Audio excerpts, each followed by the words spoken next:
Meantime, family and friends of little Elnora Bullard gathered at Long Wharf Beach last evening for a candlelight vigil. Her body washed ashore on Saturday, just hours after she was reported missing. LaDon Davis was there. It was a somber moment here at Long Wharf Beach as family and friends lit candles and sang songs to remember a young life that was cut short tragically. Elnora's father, Livingston Bullard, who was deeply distraught during the candlelight vigil, says he finds comfort in knowing that his daughter is not only in a better place, but is loved by all touched by her untimely death. As a family, I think this is tragic, but it hurt so many others. It hurt so many others, and it hurt us.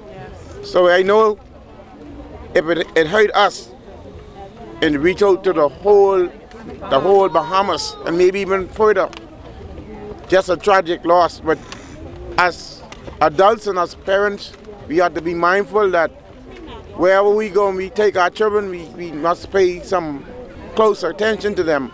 For me, this is a hurt that maybe take a long time, but I know through God, I think we will persevere.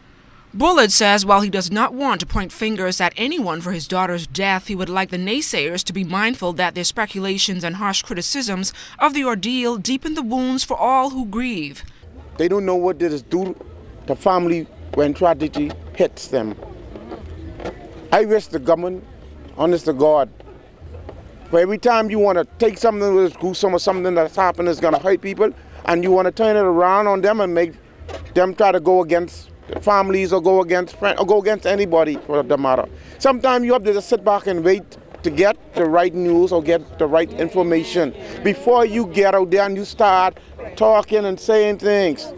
Because you at some time or in between the process, you're hurting other people who doesn't need to be hurt any more than has already been. Meanwhile, Elnora's uncle, ASP Audley Peters, gave this recommendation the government should consider in the hopes of saving lives on our beaches in the future. We have some qualified officers in the Defense Force who could be placed on rotation on these holiday weekends as special lifeguard for the special functions over these long holiday weekends that are coming up. We have a few more that are coming up over the next several months. And so that should be a recommendation to the government of the Bahamas that all of our beaches that are populated during this time, we can have special lifeguards from the Defense Force or personnel who are being compensated duly and fairly, that we could prevent incidents like this in the future. A number 7 balloon which marked the number of years young Elnora lived, and pink balloons were later released into the air. Teddy bears were also placed around a tree to mark the spot where she was retrieved from waters on Long Wharf Beach. Now, as we await the results of an autopsy report by police, family members are making preparations to say their final goodbyes to 7-year-old Elnora Bullard. LaDon Davis, ZNS Network News.